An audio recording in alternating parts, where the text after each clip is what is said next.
सुभाषपा के राष्ट्रीय अध्यक्ष ओम प्रकाश राजभर जी हमारे साथ बातचीत के लिए मौजूद हैं। सर, कल सदन में काफी हंगामा रहा और जो जवाब दिए गए आपके ऊपर हमले को लेकर, क्या उससे संतुष्ट रहे आप पूरी तरह से? देखिए, सरकार के इशारे पर ही मुकदमा लिखा गया तो क्या हमको उत्तर सही मिलेगा? घटना मैं तो सदन में कहा भी, पूरी घटना बताई भी और चुनौती दिया हूं कि जांच कराने अगर मैं दोषी हूं तो मैं सदन से इस्तीफा दे दूंगा, इतना चैलेंज किया। लेकिन जान ही रहे हैं कि जब मुकदमा लिखाने वाले लोग, जब सरकार के इशारे पर मुकदमा लिखा जा रहा है और सरकार खुद उसमें इन्वॉल्व है, तो क्या न्याय की उम्मीद किया जाए? तो सदन में मुद्दा उठाने के बाद भी न्याय की उम्मीद नहीं लग रही है आपको कहीं से कहीं? ना, अरे भाई, यही लोग मुकदमा लिखवा रहे हैं। इस समय भारतीय जनता पार्टी का कोई नेता जो चाहे जिसको फंसा दे लिखा के मुकदमा, अगर वो 302 का भी मुजरिम है तो उसको भी बचाने की कोशिश सरकार कर रही है। मुख्यमंत्री तो कल कह रहे थे कि कोई भी माफ नहीं किया जाता है हमारे यहाँ, कोई भी अपराधी किसी अक्षम में है कोई भी अपराध करना। अच्छा, तो क्या किए उन्होंने क्या किया? हम क्या चंदौली में क्या किया उन्होंने? मुकदमा लिखा गया 302 का, मौके पर घटना हुई थी, मौके पर लड़की मरी ने, क्या मुकदमा लिखा गया? नहीं लिखा गया। यही है कानून। और आए दिन लूट, हत्या, डकैती, बलात्कार आए दिन तो हो रहा है। कोई दिन अखबार खोलिए, कोई दिन न निकल रहा हो तो बताइए।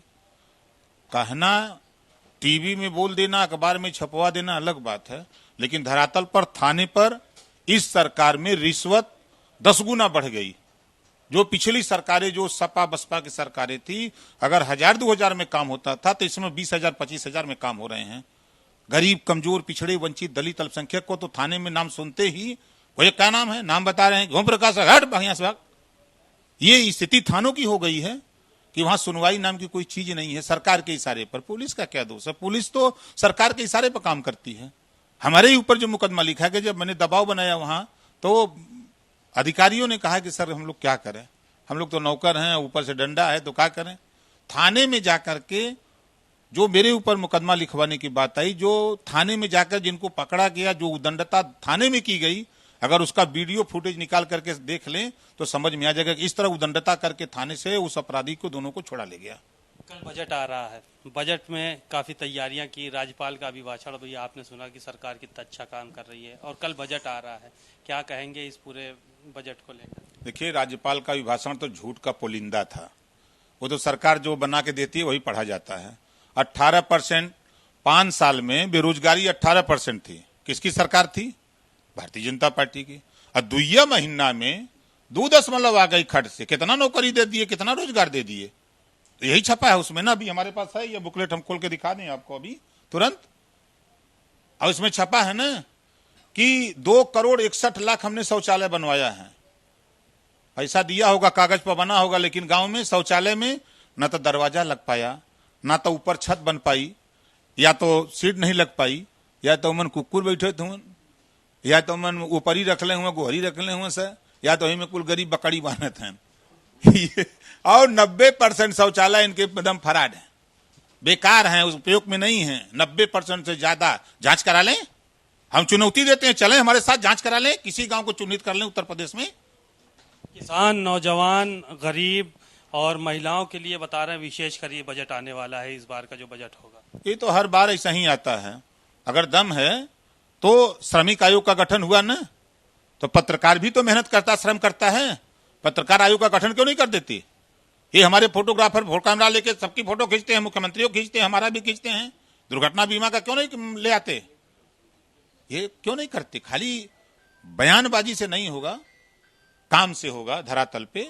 तो सरकार जो कर रही है वो पूर्ण रूप से पक्षपात कर रही है, भेदभाव कर रही है, और जाति चीन के काम हो रहा है। तो क्या कुछ प्रमुख मुद्दे होंगे आज के आपके, आज सदन में आप बोलेंगे, क्या कुछ प्रमुख मुद्दे होंगे? देखिए, आज सदन में जब एक देश एक टैक्स की बात हो रही है, एक देश एक राशन कार्ड, तो फिर एक देश एक समान शिक्षा की बात क्यों नहीं हो रही है? ये बहुत महत्वपूर्ण है। उत्तर प्रदेश में 2 महीने के अंदर 16 करोड़ रुपए की दवा एक्सपायर हो गई। अस्पतालों में मरीजों को दवा नहीं मिल रही है, जांच के लिए बाहर भेजा जा रहा है, एक्सरे के लिए बाहर भेजा जा रहा है। ये ठीक करने की जरूरत है। और प्रदेश में, जब इस देश में भारतीय जनता पार्टी के पूर्व प्रधानमंत्री स्वर्गीय अटल बिहारी वाजपेयी जी ने कहा था गरीबों को फ्री देना है, तो उनको शिक्षा फ्री दो, दवाई फ्री दो, इलाज फ्री दो। आज जातिवार जनगणना की जरूरत है। कौन सी जाति, कितनी आबादी है, जब तक जातिवार जनगणना नहीं होगी तब तक उनको हिस्सेदारी कैसे मिलेगी? क्यों भाग रहे हैं ये लोग जातिवार जनगणना से?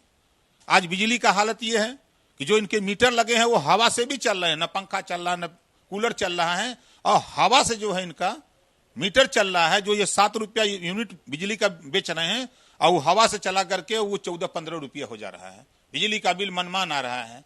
और इन्होंने चुनाव में वादा किया था ना कि बिजली का बिल माफ करेंगे। यही सब मुद्दे होंगे। एकदम टनाटन। बातचीत के लिए शुक्रिया। आपने सुना ओम प्रकाश राजभर जी को। उन्होंने तमाम बातें कही और आज के मुद्दे क्या होंगे इस पर उन्होंने जवाब दिया।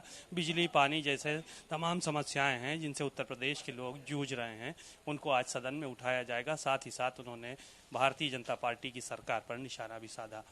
कैमरामैन अरशद के साथ सीमा नकवी, भारत समाचार, लखनऊ।